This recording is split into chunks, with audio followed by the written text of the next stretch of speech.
அதிமுகவுக்கும் திமுகவுக்கும் தானே சட்டமன்ற தேர்தலில் போட்டி. பிஜேபியை ஏன் எதிர்க்கணும் அப்படின்னு சில பேர் கேட்கிறான். நாடாளுமன்ற தேர்தல்னா சரி, மோடியை எதிர்க்கலாம், பிஜேபி எதிர்க்கலாம். சட்டமன்ற தேர்தலில் ஏன்?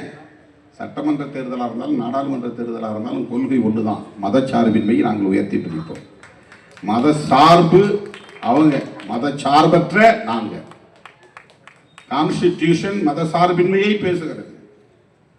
நாங்கள் கான்ஸ்டிடியூஷன் பிரகாரம் இயங்குகிறோம். கான்ஸ்டிடியூஷன் பிரகாரம் அதன் அடிப்படையில் கூட்டணியை அமைத்திருக்கிறோம். அந்த கான்ஸ்டிடியூஷனல் வேல்யூஸ், அந்த விழுமியங்கள் மீது எங்களுக்கு ஒரு நம்பிக்கை இருக்கிறது.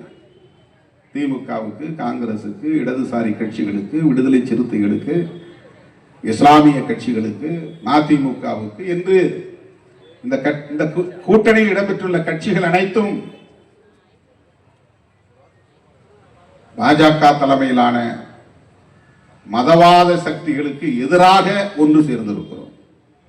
இங்க பிஜேபி ஒன்றும் இல்லை, ஆனாலும் பிஜேபியை தூக்கி சுமக்கிற சக்திகள் இருக்கிறார்கள்.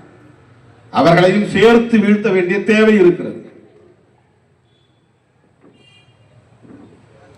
ஆகவே இந்த புரிதலோடு தான் நாங்கள் கூடுதலாக சீட்டு கேட்போம்னா, பின்ன நாங்கள் குறைவா சீட்டு கேட்போம்னா சொல்லுவோம். நீ கேள்வி கேட்குற, நான் கூடுதலாக கேட்பீங்கன்னா கூடுதலாக கேட்போம். இதனால கூட்டணி முறிஞ்சிருமா? சண்முகம் கூடுதலாக கேட்குறாரு, திருமாவளவன் கூடுதலாக கேட்க போறாரு, புகைச்சல் உருவாயிருச்சு, கூட்டணி முறிஞ்சு போயிடும். கொள்கை தெளிவுள்ளவர்கள் எவ்வளவு முரண்பாடுகளை விமர்சித்துக் கொண்டாலும் உறவு ஒருபோதும் முறியாது. செய்திகளை உடனுக்குடன் தெரிந்து கொள்ள உடனே சப்ஸ்கிரைப் பண்ணுங்க.